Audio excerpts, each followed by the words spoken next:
Dear students, आदाब।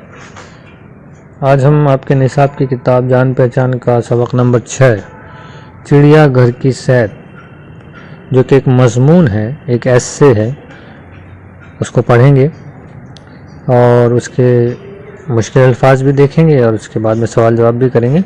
तो आइए सबसे पहले सबक को पढ़ते हैं कि सबक ये मजमून जो है वो क्या बता रहा है। चिड़ियाघर की सैर, जैसा कि इसका उन्वान है, तो एक चिड़ियाघर की सैर करने के बाद जो शख्स सैर करके आया है तो वो अपने उस सैर के बारे में इस मजमून में बयान कर रहा है कि चिड़ियाघर की सैर में उसने वहाँ क्या क्या देखा। तो आइए शुरू करते हैं।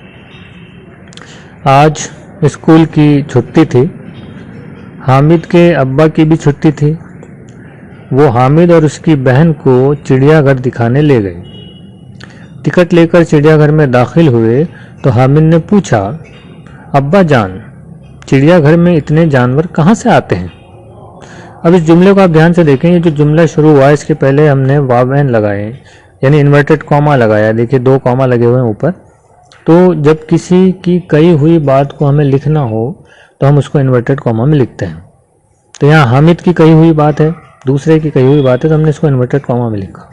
उसके बाद आप देख रहे हैं, इससे पहले भी मैं आपको बता चुका हूँ, अब्बा जान के बाद एक मार्क ऑफ एक्सक्लेमेशन बिस्म बोधिकारी चिन्ह लगा हुआ है, यानी निदाइया फजाइया का निशान लगा हुआ है, क्योंकि उन्होंने पूछा, आवाज़ लगाई अपने अब्बा जान को, मुखातिब हुआ अपने अब्बा जान से। तो जब हम किसी से खिताब करते हैं तब इस निशान को लगाया जाता है।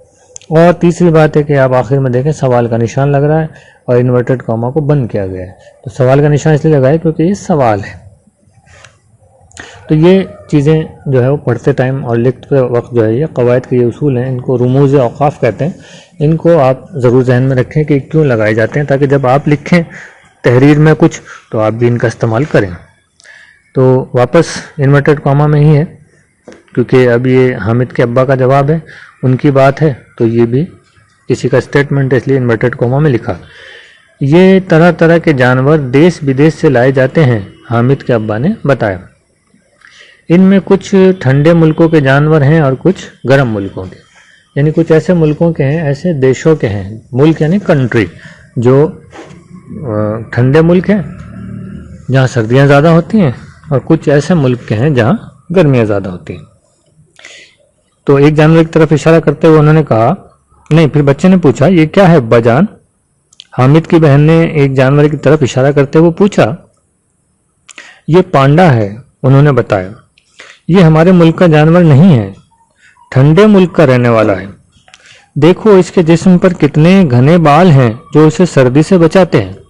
तो ये मुझके वालिद साहब ने बताया कि बेटा ये पांडा है। और पांडे की खास बात क्या होती है कि इसके जिस्म के ऊपर लंबे लंबे बाल होते हैं।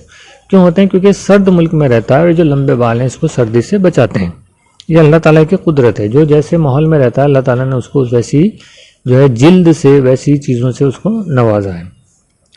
गर्मियों में इसे बहुत गर्मी लगती है, इसलिए चिड़ियाघर में इसके पिंजरे को गर्मी के मौसम में ठंडा रखा जाता है। पांडा फल, बांस की हरी पत्तियां, नर्म घास और सब्जियां शौक से खाता है। कटहरे में बना हवा पिंजरा इसके रहने का घर है। वो जो खुला हुआ हवादार पिंजरा है ये उसके रहने का घर है। हवादार इसलिए बना है क्योंकि वो ठंडे मुल्क का बाशिंदा है, तो उसको गर्मी बहुत ज़्यादा लगती है और ज़्यादा गर्मी वो बर्दाश्त नहीं कर सकता। और आगे चले तो बिल्ली की तरह बैठा हुआ एक बड़ा जानवर नजर आया।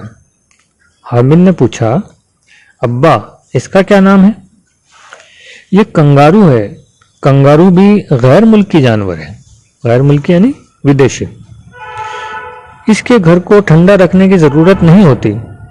कंगारू बड़ा होता है, इसलिए इसको लंबे चौड़े और खुले कटहरे में रखा गया है। इसकी दुम लंबी होती है। तुम कंगारू के पेट पर बनी थैली सी देख रहे हो ना, ये थैली बच्चे को रखने के लिए होती है। इसमें बच्चे को बिठाकर ये खूब तेज भाग सकता है।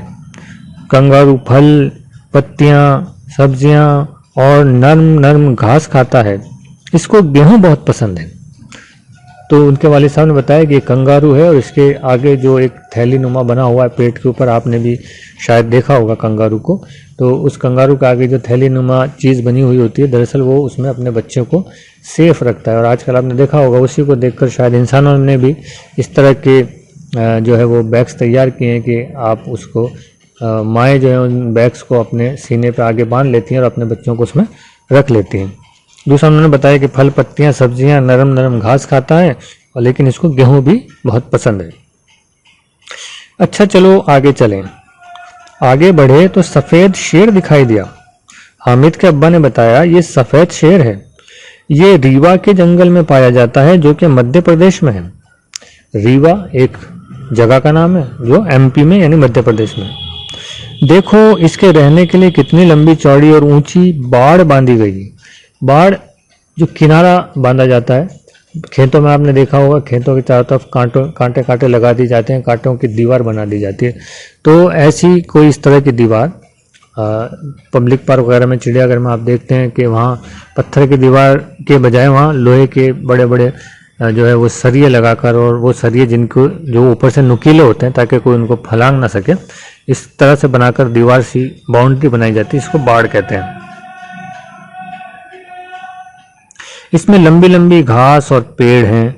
वो देखो तालाब भी है। गर्मी लगने पर ये तालाब में जा बैठता है। एक बड़ा सा पिंजरा भी इसके लिए बना हुआ है। शेर गोश्तखोर जानवर है। गोश्तखोर यानी गोश्त खाने वाला। पेट भरने के बाद शेर किसी पेड़ के नीचे आराम से सो जाता है। तो ये शेर के बारे में उन्होंने बताया। अब्बा जान जरा उधर देखिए, वो बंदर की शक्ल का कौन सा जानवर है? हामिद की बहन ने पूछा। ये चिंपैंजी है। चिंपैंजी एक तरह का बंदर होता है। ये हमारे मुल्क में नहीं पाया जाता। ये ठंडे मुल्क से लाया गया है। इसे गर्मी बहुत सताती है, इसीलिए इसके पिंजरे को ठंडा रखा जाता है। चिंपैंजी फल और सब्जियां खाता है, गोश्त नहीं खाता। इसे दूध और रोटी भी दी जाती है। चिंपैंजी को दिन में कई बार खाना दिया जाता है। आगे चले तो देखा कि एक बंदर कटहरे में उछल कूद रहा है। थोड़ी दूर पर नकल उतारते हुए बंदर, छलांगे मारते हुए हिरन और चिंगाड़ते हुए हाथी भी दिखाई दिए। आगे बढ़े तो बारहसिंगा, चीतल, रीछ और जिराफ भी नजर आए। तरह तरह की रंग बिरंगी चिड़ियाँ और तोते देखकर हामिद और उसकी बहन बहुत खुश हुए। चिड़ियाघर से वापस होते हुए हामिद ने अपने अब्बा से पूछा, अगर ये जानवर बीमार हो जाएं तो क्या करते हैं? उन्होंने कहा, इनके पिंजरों और कटहरों को रोजाना साफ किया जाता है और सर्दी गर्मी से बचाने का इंतजाम भी किया जाता है। खाने में मुनासिब ग़िज़ाएँ दी जाती हैं। ग़िज़ाएँ यानी खाने पीने की चीज़ें। और कभी कभी ऐसी दवाएं भी दी जाती हैं कि ये बीमार ना पड़े। फिर भी अगर कोई जानवर बीमार हो जाए तो उसे जानवरों के अस्पताल ले जाते हैं और उसका इलाज किया जाता है। हामिद और उसकी बहन छुट्टी का पूरा लुत्फ़ उठाकर खुशी खुशी घर लौट आए। ये हमारा छोटा सा सबक था जिसमें चिड़ियाघर की सैर के बारे में और मुख्तलिफ जानवरों के बारे में बताया गया था। इसमें थोड़े से मुश्किल अल्फाज हैं, ये देख लेते हैं इसको। जैसे पहला लफ्ज़ है कटहरा।